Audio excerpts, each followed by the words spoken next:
오늘 이 시간은 순종이 필요한 시대라는 제목으로 말씀의 은혜를 나누도록 하겠습니다. 오늘 본문은 사울 왕의 이야기입니다. 사울 왕입니다. 표정이 굉장히 좋죠. 왜냐하면 전쟁에서 이겼기 때문입니다. 군인들도 굉장히 자신감이 있습니다. 전쟁에서 이기고 왔기 때문입니다. 사울은 우리가 어떻게 해서 전쟁에서 이겼느냐, 그 비결을 이렇게 얘기합니다. 여호와의 목소리를 청종했기 때문이다. 하나님께서 명령하신 대로 했더니 이겼다라는 거죠. 얼마나 좋습니까? 이겨도 기분이 좋죠. 하나님 뜻대로 한 거니까요. 근데 한 사람 표정이 안 좋아요. 이 사람은 사무엘 제사장입니다. 사무엘은 표정이 좋지 않습니다.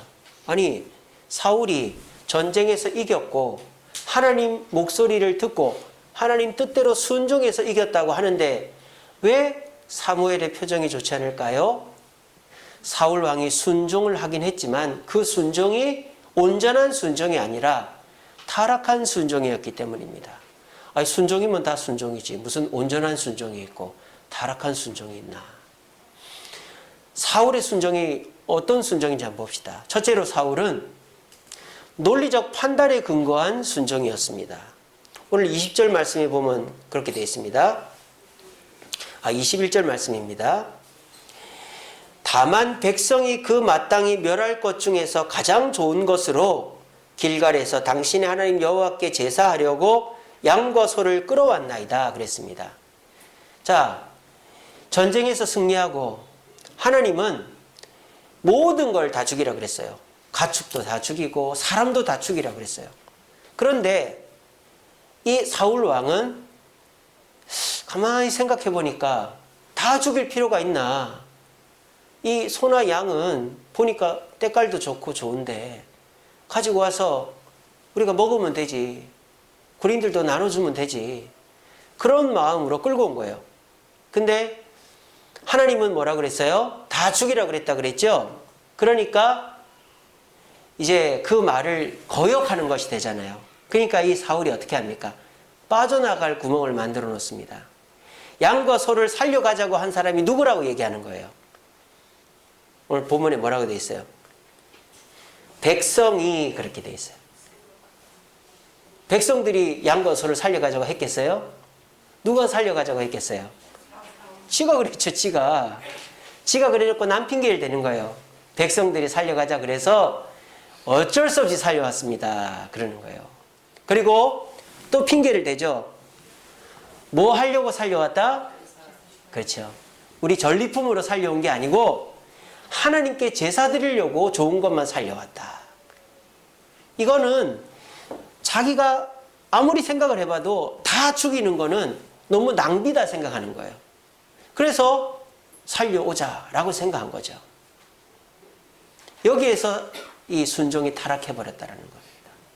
두 번째, 사울의 순종이 왜 타락한 순종이냐면 자기 정당화를 하고 있기 때문이에요. 지금 사울은 뭐라고 합니까? 내가 하나님의 목소리대로 했다라고 말해요. 그런데 누구는 살려왔어요? 20절에 보니까 아말렉 왕 아각은 살려왔습니다. 하나님 목소리로 순종을 해서 다 죽였다. 근데 이 아각을 살려온 것은 이제 하나님께서는 다 죽이라고 했지만 내가 볼 때는 나는 하나님 뜻에 순종했고 얘를 살려와서 또 몸값을 받을 수 있기 때문에 자기 정당화를 하고 있는 거예요. 나는 하나님 뜻대로 순종했다. 근데 다 순종한 게 아니죠. 왜? 아각왕을 살려왔으니까. 이렇게 타락한 순종은 100% 순종이 아니라 내가 생각하는 것은 내 생각대로 하는 그런 부분적인 순종이 타락한 순종인 것입니다. 그리고 이 사울 왕의 타락한 순종의 원인은 자기중심적이죠. 자, 이렇게 사울이 아각 왕 몸값 받으려고 살려오고 양과 소 백성들한테 전리품으로 나눠주려고 살려왔어요. 그런데 하나님의 말씀을 어긴 거잖아요. 그래서 사무엘 제사장이 당신은 하나님 말씀을 어겼습니다 라고 말을 했습니다. 그러면 사울이 어떻게 해야 됩니까? 아이고 제가 잘못했습니다.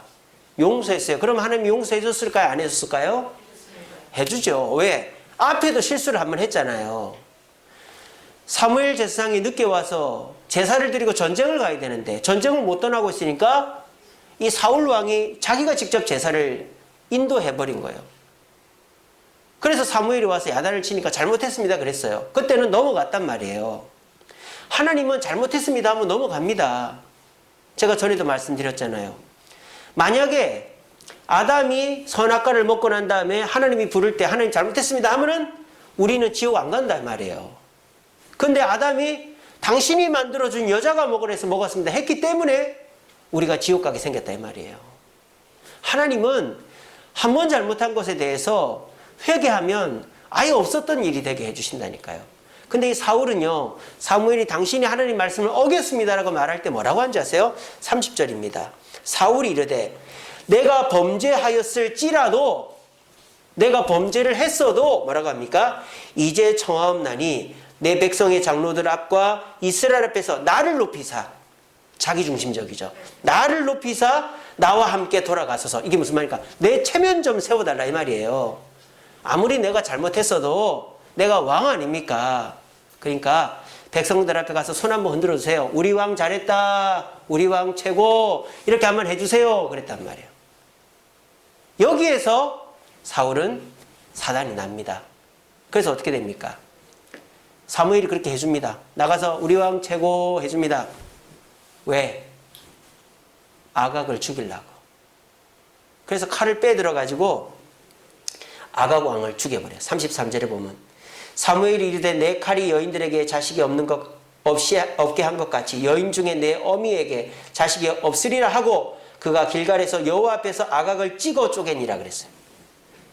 그래서 사무엘은 아각을 죽여버립니다. 하나님 말씀을 이루기 위해서. 근데 이 사울 왕은 자기가 잘못한 거를 알고는 있지만 자기 체면이 있기 때문에 체면 때문에라도 백성들 앞에 가서 손 한번 흔들어 주세요. 이렇게 한 것입니다. 이것이 사울이 타락한 순종을 하게 됐고 이 결과로 하나님께 버림을 받아서 악신이, 쉽게 말하면 귀신이 막 사울의 머리를 힘들게 해가지고 이 사울이 이때 이후로부터 귀신에게 시달리는 일이 벌어지게 된 것입니다. 사울왕은 분명 순종했습니다. 하나님이 전쟁에 나가라 해서 나갔고 또 하나님이 아말렉 사람들을 죽이고 양과 소를 죽이라고 해서 그렇게 했습니다. 근데 그 순종이 자기의 판단과 자기의 욕심에 오염되어 가지고 왕 아각을 살려와서 몸값을 받으려고 했고 또 전쟁에 나간 군인들에게 전리품을 나눠줘야 되니까 양과 소를 살려온 것입니다. 그래서 이 사울 왕은 타락한 순종을 했다라는 것입니다. 겉으로 보기에는 순종입니다. 하지만 이 타락한 순종의 결정적인 문제가 뭔지 아세요? 능력이 없다라는 것입니다. 순종은 왜 합니까, 여러분? 자, 보세요. 우리 세안이가 저한테 와서 아빠, 저 공부 열심히 할게요. 그래서 제가 너 받아쓰기 100점 맞으면 엄마 아빠 방에서 자게 해줄게. 정말이에요? 저 100점 맞아올게요. 그 요즘 100점 맞아옵니다. 이놈이 얼마나 순종을 잘하는지 몰라요. 그리고 엄마 아빠 중간에서 자면은 엄마 아빠 힘드니까 저 구석에서 잘게요. 구석에서 이러고 자요. 예. 그 순종을 하니까 엄마 아빠랑 자잖아요. 그죠? 근데 한 개, 두 개 틀리면은 못 자요. 그러니까 다음에는 다 맞을게요. 막 이런단 말이에요. 이처럼 순종을 하면 나한테 좋은 일이 생겨요. 순종은 나한테 좋은 일이 생기려면 반드시 해야 되는 거예요. 직장에서도 열심히 일을 하라고 해서 열심히 일을 하면 월급이 보너스도 늘어나는 것이고 탱자 놀면은 월급도 제대로 못 받고 쫓겨나는 거죠. 순종은 왜 합니까? 내게 좋은 일이 생기려고 하는 거예요. 근데 이렇게 타락한 순종을 해버리면 어떻게 됩니까? 능력이 없다 이 말이에요. 디모데후서 3장 5절 말씀에 이렇게 되어 있습니다. 경건의 모양만 있고 경건의 능력이 없는 자들에게서 돌아서라는 말씀이 있습니다. 바로 경건의 모양이 뭡니까? 순종은 순종인데 타락한 순종을 하는 사람들의 모습이다라는 것이죠. 경건의 능력이 있으려면 어떻게 된다? 온전한 순종, 내 생각대로 순종하고 내 편한 대로 순종하고 내 중심적으로 순종하는 게 아니라 하나님 말씀대로 내 생각을 내려놓고 순종해야 그 순종에는 능력이 있고 나한테 좋은 일이 생긴다는 것입니다. 여러분, 트러플 버섯이라는 거 혹시 들어보셨을 거예요. 요즘 요리 프로에 많이 나오죠. 트러플.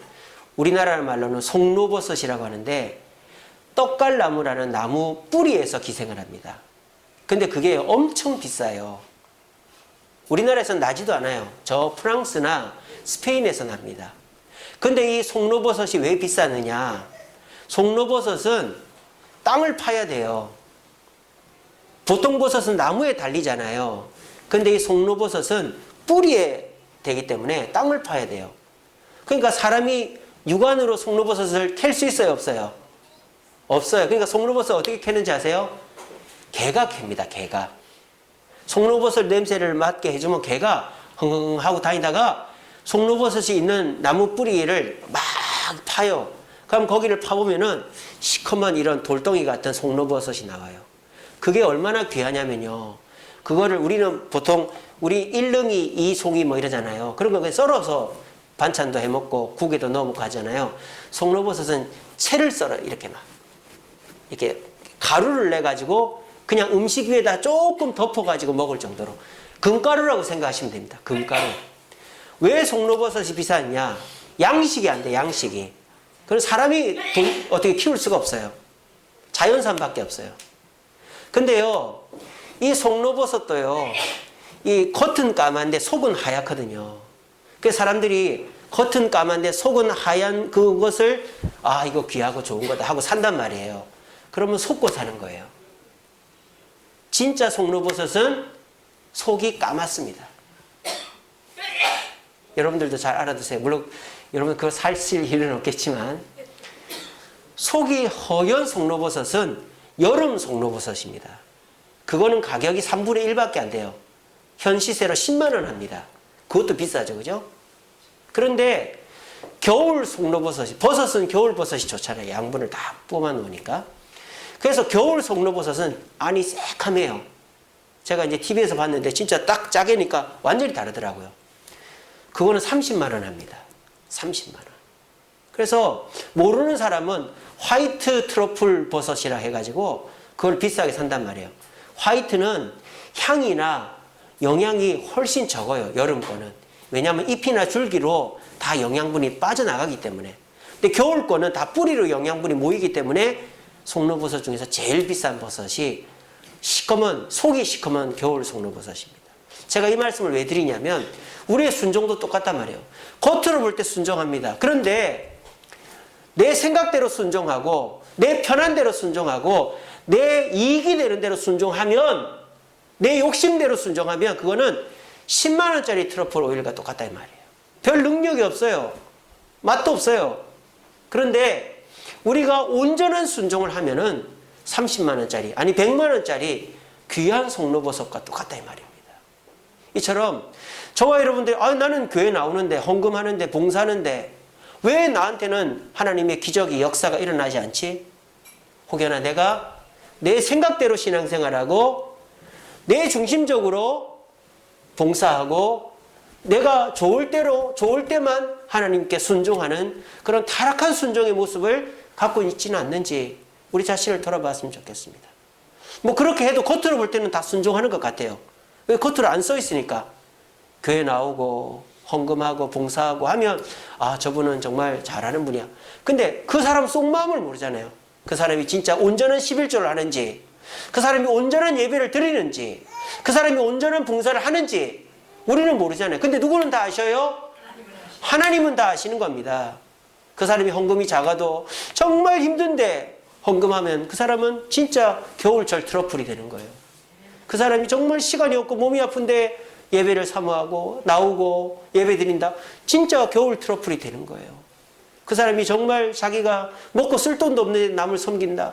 진짜 트러플이 돼요. 근데 자기 쓸 거 다 놔두고 자기 놀 거 다 놀고 자기 갈 거 다 가면서 겉으로 볼 때는 나는 순종하지. 나는 주님 앞에 충성하지. 그러면 열심히는 하는데 결과가 없는 거예요. 하나님이 복을 안 주는 거예요. 자꾸 가정에서 문제가 생기고 자꾸 사업이 안 되고 자꾸 몸이 아픈 거예요. 왜? 경건의 모양만 있으니까. 오늘날 성도들의 모습이 그렇다 이겁니다. 남들 볼 때에 그냥 남들이 손가락질 안 할 정도만 하면 되지라고 생각하니까, 그래서 남들은, 사람들은 모르지만 하나님은 아시기 때문에 거기에 능력이 나타나지를 않는 것입니다. 하나님은 여러분들이 온전한 순종을 안 한다고 벌 주지는 않아요. 근데 복을 안 줍니다. 우리는 착각합니다. 말씀을 안 지키면 벌 받을까 봐. 우리는 그런 사람이 아니에요. 우리는 이미 복 받은 사람이고, 우리는 기본적으로 하나님의 복을 받는 사람입니다. 근데 하나님의 뜻에 온전한 순종을 하면 하나님이 더 큰 복을 주시는 거예요. 그래서 저는 요즘 교인들 중에서 하나님께 큰 복을 받는 사람들이 많이 없어요. 왜 그럴까? 온전한 순종을 하지 않기 때문에. 겉으로 보이는 순종, 자기 생각으로, 자기 중심적으로, 자기 정당을, 이 정도만 하면 되지 뭐, 이 정도만 하면 되지 뭐, 이러면서 자기 정당화를 하는 순종을 하고 있기 때문에 하나님이 복을 주려고 그래도 복을 줄 수가 없는 거예요. 근데 남들 눈치 보지 않고 또 내가 하나님 앞에서 할 수 있는 한 최선을 다하는 순종을 하는 자는 경건의 능력을 통하여 하나님이 복을 부어주시는 줄로 믿으시길 바랍니다. 자, 그러면 타락한 순종이 아니라 능력 있는 순종을 하려면 어떻게 해야 되느냐? 이 사울은 여러분 사실 죄 지은 게 있습니까? 없습니까? 죄 지었어요? 죄 지은 거 없죠. 사울이 뭐 하나님 말씀을 어기기로 했습니까? 전쟁에 안 나가기로 했습니까? 뭐 전쟁에서 지고 오기로 했습니까? 죄 지은 게 없어요. 그런데 타락한 순종을 해서 복을 못 받았고 하나님께 버림받았다 이 말이에요. 근데 능력 있는 순종은요, 죄를 지어도 복을 받습니다. 이 사람입니다. 이 사람 누구죠? 다윗 왕 아닙니까? 다윗 왕이 죄를 지었습니다. 어디에 나옵니까? 사무엘 하서에 나옵니다. 사무엘 하서 12장에 보면 다윗이 밧세바를 범하고 나단 선지자에게 책망을 듣죠. 나단 선지자가 이제 와서 얘기를 해줍니다. 전하, 우리 동네에 어떤 나쁜 놈이 있습니다. 누구냐? 지가 돈이 많으면서 저 가난한 집 염소를 뺏어가는 놈이 있는데 그 놈은 어떻게 해야 되죠? 당장 잡아서 죽여야지. 그랬더니 나단 선지자 뭐래? 당신이 그 놈이요! 이러는 거예요. 여러분 같으면 어떻게 하겠어요? 저놈의 자식이 미쳤나? 내가 왕인데 야, 뭐, 저놈 가서 죽여버려. 이러면 끝이에요. 근데 다윗은 내가 잘못했다. 이러는 거예요. 자, 우리가 그 사회적으로 볼 때 사울이 나쁜 놈입니까? 다윗이 나쁜 놈입니까? 다윗이 100배 1000배 나쁜 놈이죠. 왜? 남의 여자를 데리고 와서 겁탈을 하고 그 남편을 죽여버렸으니까 완전히 나쁜 놈이에요. 근데 하나님은 사울은 버리고 다윗은 복을 줬다 이 말이에요. 왜? 사울은 겉으로 보기엔 순종인 것 같지만 타락한 순종을 했고 다윗은 능력 있는 순종을 했기 때문입니다. 그럼 다윗은 어떻게 능력 있는 순종을 했느냐? 다윗은 자신의 생각대로 순종한 게 아니에요. 말씀대로 순종합니다. 오늘 나단 선지자가 다윗을 책망할 때 당신은 사회적으로 도덕적으로 잘못했어라고 말하지 않아요. 뭐라고 얘기합니까? 9절에 보면 어찌하여 당신이 여호와의 말씀을 업신여겼냐? 하나님의 말씀에 근거할 때 당신은 죄지었다. 이렇게 얘기하니까 다윗은 그 말에 이제 잘못했다고 고백하는 거죠. 여러분, 우리가 그리스도인으로서 지켜야 될 것들이 있습니다. 뭐 사랑, 정직, 성실, 자비 이런 것들도 있고요. 예배, 말씀, 기도, 전도 이런 것들도 있습니다. 근데 우리가 이거를 구분해서 신학적으로 봅니다. 사랑, 정직, 성실, 자비는 어디의 영역이냐? 의의 영역입니다. 의롭다 아시죠? 우리가 그 독립운동 하신 분들은 의사라고 그러잖아요. 의의 영역입니다. 사랑, 정직, 성실, 자비 이런 거는. 근데 예배, 말씀, 기도, 전도 이런 것들은 뭐예요? 의의 영역이 아니에요. 이거는 거룩의 영역이에요. 거룩의 영역. 자, 제가 예를 들어 볼게요. 여러분, 사랑을 하면은 사람들이 칭찬합니까? 안 합니까? 칭찬하죠. 예배 드린다고 사람들이 칭찬합니까? 안 합니까? 안 합니다. 사람이 나쁜 거를 참지 못하고 나쁜 일에 싸우면 칭찬합니까? 안 합니까? 하죠. 성경 읽는다고 일반 사람들이 칭찬합니까? 안 합니까? 안 하죠. 사람이 성실하다고, 아주 성실하게 일한다고 그 사람들이 칭찬합니까? 안 합니까? 하죠. 성실한 사람 칭찬하죠. 근데 우리가 전도한다고 사람들이 칭찬합니까? 오히려 욕을 하죠. 이게 바로 의와 거룩의 차이점이에요. 의는 하나님도 칭찬하시지만 사람들도 칭찬하는 게 의입니다. 거룩은 사람들은 관심이 없어요. 예배드리고 말씀 읽고 기도하고 전도하고 헌금하고 이런 거 사람들은 오히려 욕을 합니다. 그렇지만 누구는 그걸 기뻐하신다?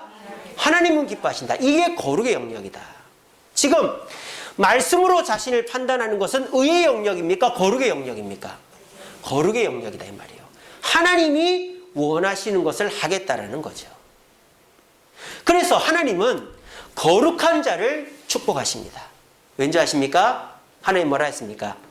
내가 거룩하니 너희도 거룩하라. 우리가 거룩하려고 노력하면은 그것은 뭐 하려고 노력하는 것과 똑같습니까? 하나님을 닮는 것과 똑같다는 겁니다. 자식도 부모처럼 성실하고 열심히 살고 부모 하듯이 똑같이 하면 그 부모가 자식을 더 이뻐하잖아요. 하나님도 마찬가지입니다. 세상 사람들의 판단에 의해서 행동하는 게 아니라 하나님께서 기뻐하시는 대로 행동하면 하나님께서 그 사람을 더 귀하게 보시고 하나님이 복을 주신다는 거예요. 다윗은 세상 사람들의 기준에 봐서도 나쁜 놈이에요. 근데요, 어찌 보면 왕이 뭐 이 정도를 할 수 있는 거 아니에요? 세상의 왕의 기준으로 보면 더 나쁜 왕도 있는데, 그런데 이 다윗이 왜 말씀에 의해서 자기가 무릎을 꿇을 수밖에 없느냐? 자기는 일반적인 왕의 기준이 아니라 하나님의 말씀의 기준에 의해서 판단받는 사람이라고 믿고 있기 때문입니다. 저와 여러분들도 마찬가지입니다. 여러분들을 제가 보면 다 선한 분들입니다. 정직한 분들입니다. 성실한 분들입니다.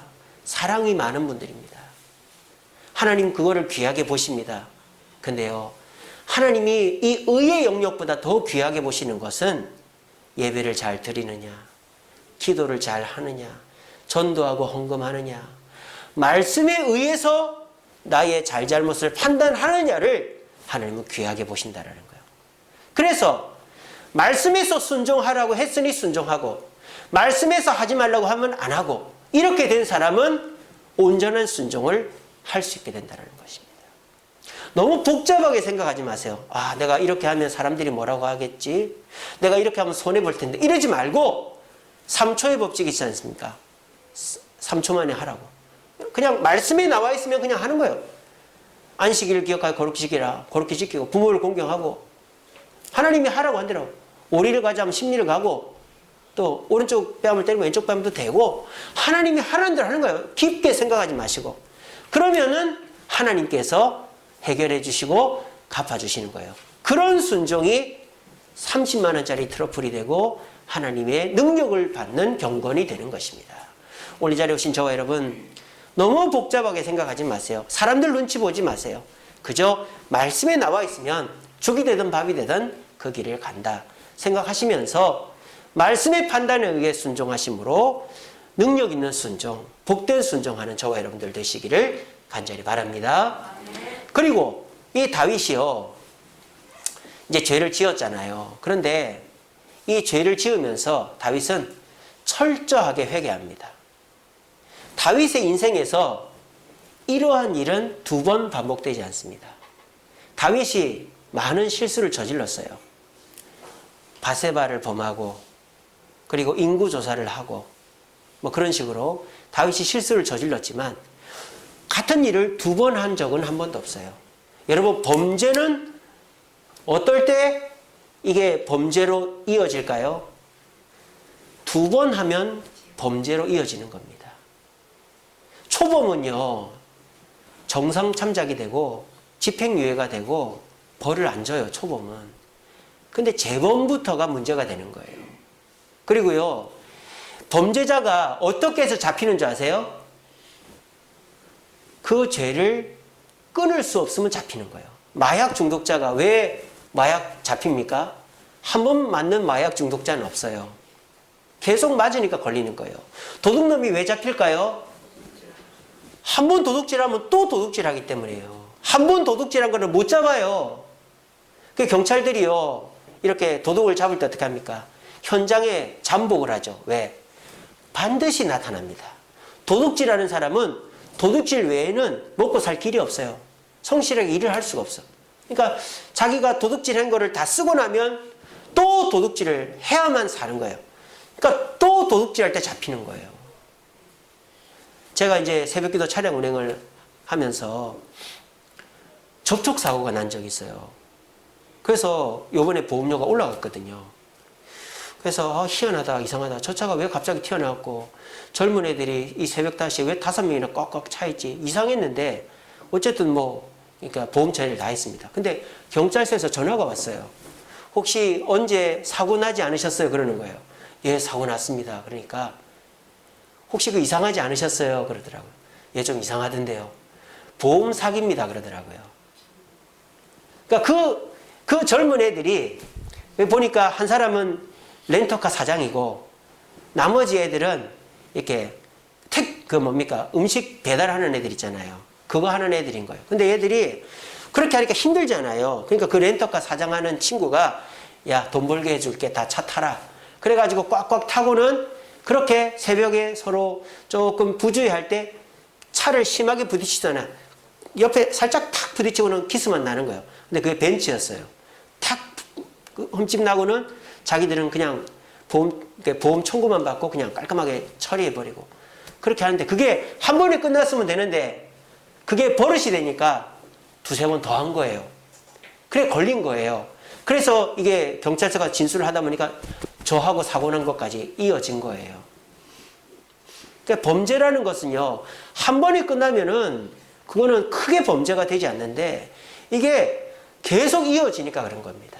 여러분, 회개라는 게 뭘까요? 회개에서 핵심은 잘못했습니다가 아닙니다. 그 말은 누가 못합니까? 잘못했습니다. 이게 중요한 게 아니라 그 일을 다시 안 하는 거예요. 근데 그게 너무 힘든 거예요. 말은 누가 못합니까? 잘못했습니다. 말은 누가 못합니까? 근데 잘못했습니다 해놓고는 또 그 일을 하면 그 사람은 다시는 신뢰를 얻지 못하는 사람이 되어버리는 것입니다. 우리가 죄 지을 수 있습니다. 아까 제가 말씀드렸잖아요. 사울은 그 사회적으로 보면 죄 지은 사람이 아니고 오히려 승리자고 영광받아야 될 사람입니다. 사회적으로 보면 다윗은 나쁜 놈입니다. 근데 하나님은 다윗에게 능력을 줬다 이 말이에요. 왜? 죄를 지었어도 다시는 그 죄를 짓지 않기 때문에. 오늘 이 자리에 계신 저와 여러분, 하나님은 여러분들이 죄 안 짓기를 원하십니다. 하지만 죄를 지어도 사랑하십니다. 그리고 품어주십니다. 근데 우리가 하나님 앞에 죄 지었을 때 잘못했습니다 하고 그 죄를 안 지으려고 애를 쓸 때 하나님은 능력을 주시고 복을 주시는 겁니다. 뭐 그렇다고 해서 우리가 죄를 아예 안 지을 수는 없잖아요. 우리 다 죄인이니까. 근데요, 이런 거죠. 똑같은 죄를 10번 짓던 사람이 그게 5번으로 줄었다. 그럼 복을 받는 거예요. 그 3번으로 줄었다. 이런 식으로 내가 점점 노력을 해서 그 죄의 횟수를 줄여가고 나중에는 다시는 그 죄를 짓지 않게 돌아섰을 때에 하나님은 그 모습을 보고 복을 주시지 그냥 내가 잘못했습니다 말로만 끝나버리는 것은 하나님은 결코 실천적인 회개로 보시지 않는다라는 것입니다.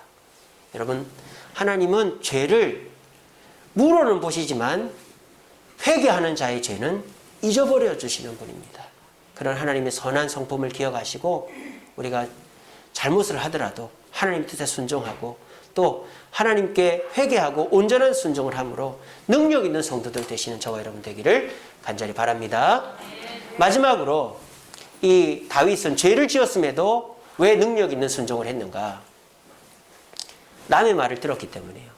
1차적으로 누구 말을 들었어요? 나단 선지자의 말을 들었어요. 사실 선지자는 아무것도 아니거든요. 다른 왕들은 선지자 잡아 죽이잖아요.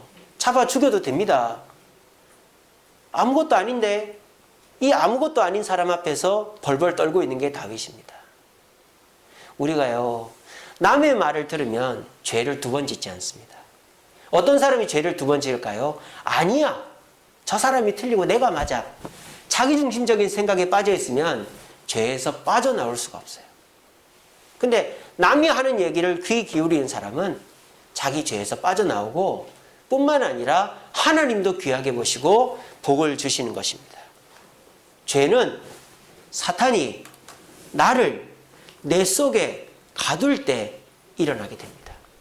마귀는요, 남의 얘기를 듣지 말고 나하고만 얘기하자고 합니다.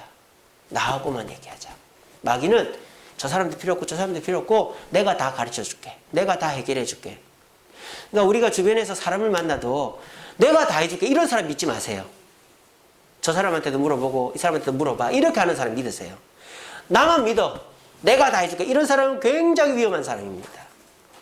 사람은 골고루 물어봐야 돼요. 제가 못하는 게 그런 거거든요. 저는 제 생각이 워낙 강하다 보니까 내가 딱 옳다 싶으면 그걸 해버리는 거예요. 근데 그렇게 하면서 실수가 많은 거예요.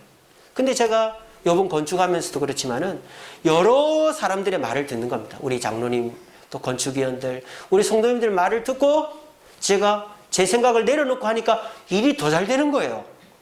제가 세상을 살아봐야 얼마나 살았고 세상 물정을 모르잖아요. 근데 여러분들은 지금 세상에서 치열하게 살고 있잖아요. 그러니까 여러분들이 해주는 말이 오히려 더 좋은 거죠.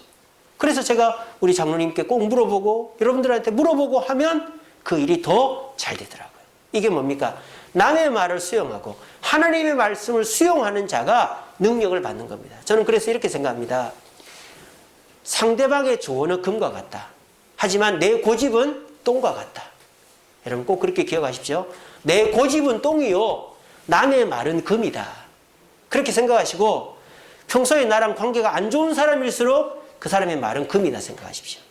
왜냐? 나하고 관계가 좋은 사람은 나하고 관계가 깨어질까 봐 가시돋친 말은 안 해요. 근데 나하고 관계가 안 좋은 사람은 나를 너무 잘 알고 있기 때문에 그 사람이 하는 말은 진짜 내가 문제가 있는 말을, 물론 나를 험담하는 말도 있겠지만 진짜 나한테 득이 되는 말을 합니다. 그 링컨 대통령도 그랬다 하잖아요. 자기를 그렇게 공격하는 사람을 대통령이 되고는 자기 장관으로 채우겠다잖아요. 이처럼 사람이 남의 말을 듣는 폭이 넓어지면 넓어질수록 실수를 안 합니다. 그리고 능력이 더해집니다. 근데 딱 자기 안에 갇혀있고 남의 말을 듣지 않으면 그 사람은 반드시 죄짓고 또 능력이 없이 그냥 형식적인 사람이 되어져 버리는 것입니다. 오늘 다윗은 분명히 죄인입니다. 하지만 왜 하나님이 복을 주셨을까요? 나단의 말을 듣고 하나님의 음성을 듣고 순종했기 때문입니다. 우리들도 이 험한 세상 속에서 내 생각이 다 옳다고 하는, 아무리 우리가 똑똑해봐야 어떻게 이 세상에서 내 생각대로만 살 수 있겠습니까? 내 판단이나 내 생각을 내려놓고 남의 권면, 하나님의 뜻을 순종함으로 우리 모두 실수가 없고 능력 있는 순종을 하는 저와 여러분들 되시기를 간절히 바랍니다. 말씀을 맺겠습니다. 우리 말씀 같이 읽어봅시다. 시작. 사람이 각기 자기의 소견에 옳은 대로 행하였더라. 자, 이것은 사사기 제일 마지막에 나오는 구절입니다. 사사기 21장 25절이 사사기 제일 끝입니다. 사사기의 결론이죠. 자기 소견대로 행하던 시대가 사사기다. 이스라엘 백성들이 자기 소견대로 행하던 때가 있었죠. 광야에서 떠돌 때입니다. 하나님이 가나안 땅 들어가라고 그랬는데 10지파의 말을 듣고 애굽으로 간다 했다가 가나안 땅으로 간다 했다가 그래가지고 몇 년 동안 떠돌죠? 40년을 떠돌게 됩니다. 그래서 그 40년의 고난을 겪었던 이스라엘 민족들은 여호수아와 함께 가나안 정복할 때는 말을 안 해요. 말을 안 해. 여리고 성도할 때 말 안 합니다. 전쟁할 때 무조건 논리적 판단 없습니다. 여러분 보세요. 여리고성 돈다고 무너집니까? 논리적 판단 안 합니다. 자기 정당 안 합니다. 아유 하나님 우리 힘드니까 나중에 할게요. 내일 할게요. 이런 거 없습니다. 자기중심적 내가 먹고 살아야지. 내가 좋고 봐야지. 이런 거 없습니다. 가나안 땅 정복할 때 이스라엘 백성들은 말씀대로 움직입니다. 말하지 마라. 이렇게 해라. 저렇게 해라. 지금 가라. 그러니까 말씀대로 하고요. 잘못하면 무조건 회개합니다. 왜 이래도 뭐 이 정도는 되지 않습니까? 자기 정당화하지 않습니다. 또 남이 얘기하면 다 받아들입니다. 그랬더니 가나안 땅 정복 전쟁이 몇 년 만에 끝났다? 6년 만에 끝나고 가나안 땅 분배를 10년 하고 총 16년 만에 가나안 땅을 정복하고 분배하고 끝났어요. 왜?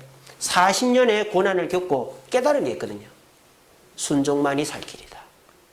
자, 그런데 그 자기 조상들이 순종해서 후손들한테 가나안 땅을 물려주었는데 그 후손들이 어떻게 합니까? 타락한 순종을 해버리는 거예요.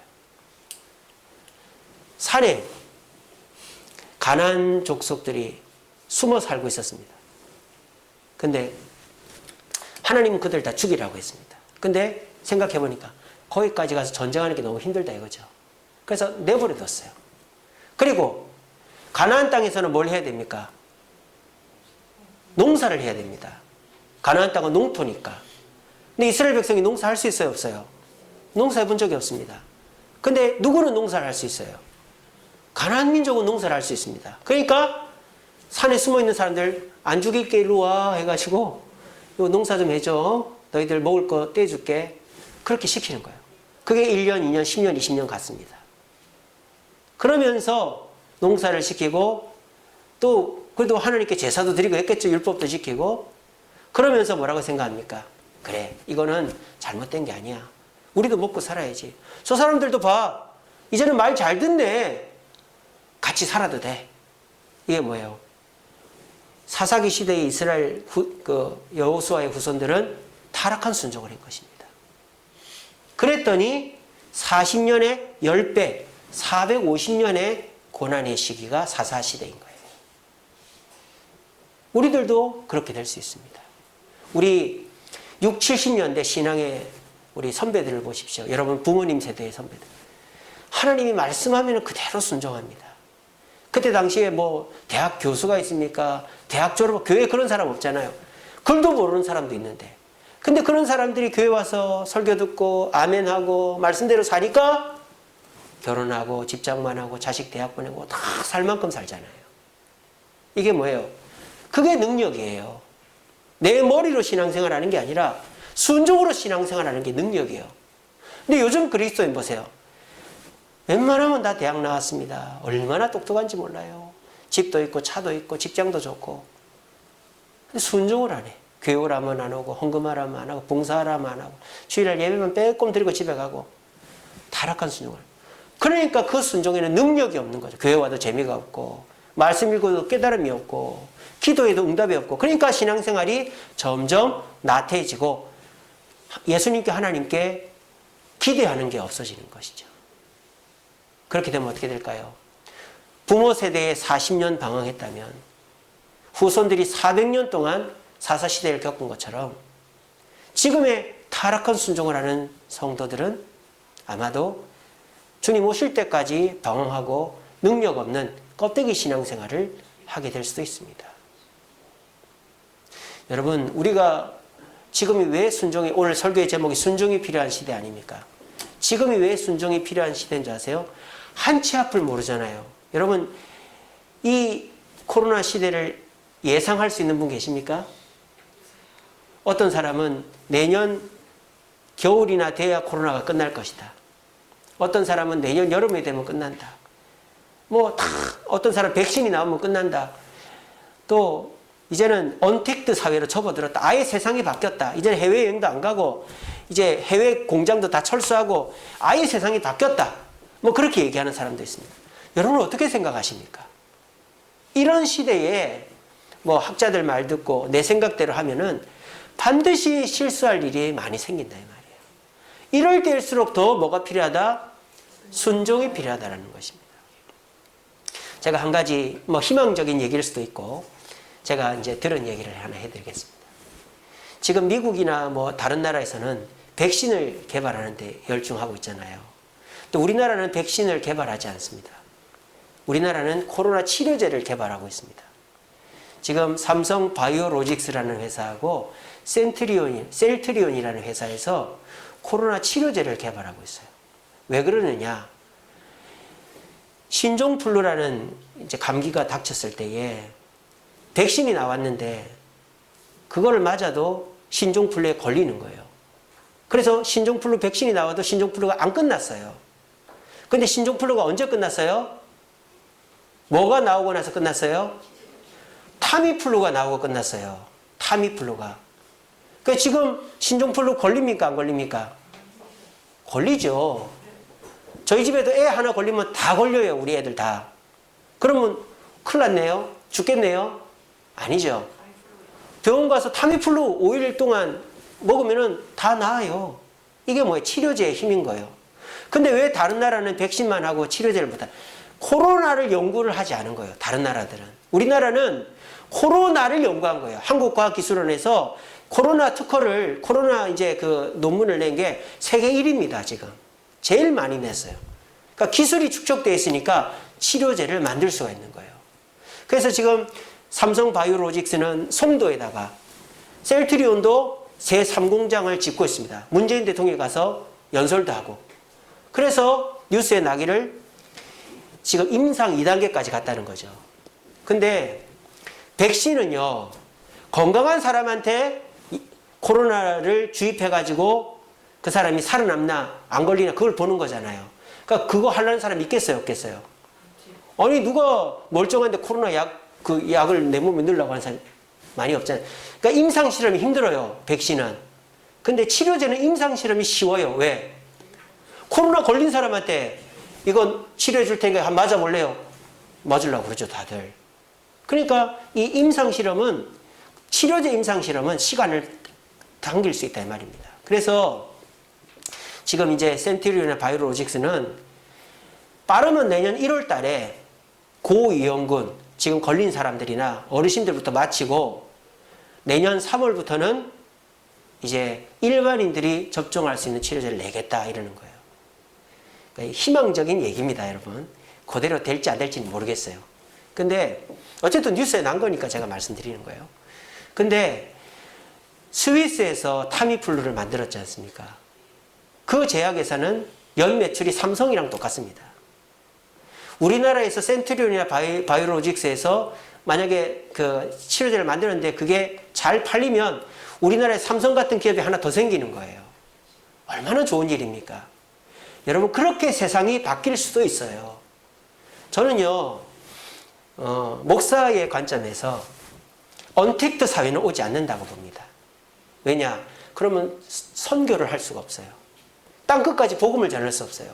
하나님은 그렇게 만들지는 않을 것이다라고 저는 봅니다.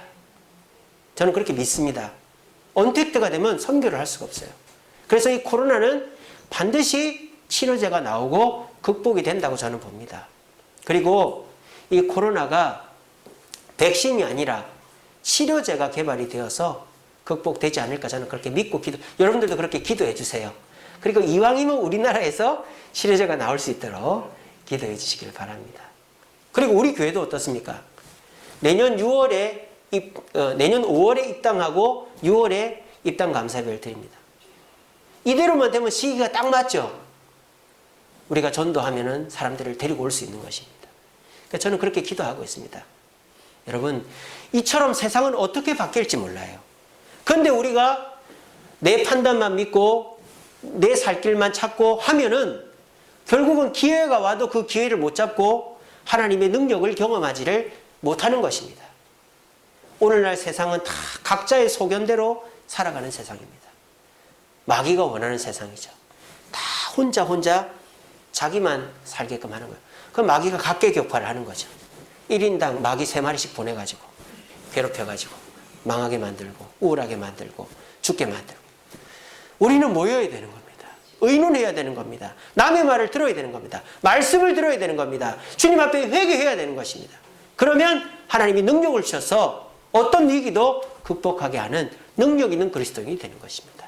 여러분, 지금은 순종이 필요한 시대입니다. 그 어느 때보다도. 왜? 예측을 할 수 없으니까, 5분 앞을 볼 수 없으니까 우리 모두 오늘 말씀을 정말 귀담아 들으시고 우리 자신을 한번 돌아보십시오. 내가 설교를 듣고 와도 이건 아니야, 저건 아니야 이러지 않으셨습니까? 내게 맞는 건 받아들이고 아닌 건 흘려버리지 않았습니까? 또 아무리 말씀이 그래도 내가 살아야지, 자기 정당하고 나는 이 정도면 되지 않아? 자기 정당하고 자기 중심적이지 않았습니까? 그러면 경건의 모양은 있어 보이지만 능력이 없는 그리스도인이 됩니다. 하지만 이 다윗처럼 죄를 지었어도 말씀 앞에 고개를 숙이고 다시는 그 죄를 짓지 않으려고 하고 남의 말을 듣는 사람이 되면 죄를 지어도 하나님은 능력을 주신다 이 말이에요. 오늘 시간 이 말씀 꼭 기억하시고 이 코로나 시대에 우리가 순종함으로 이 위기를 잘 극복하고 하나님의 은혜를 체험하는 능력 있는 그리스도인들 되시는 저와 여러분 되시기를 간절히 바랍니다. 기도하겠습니다.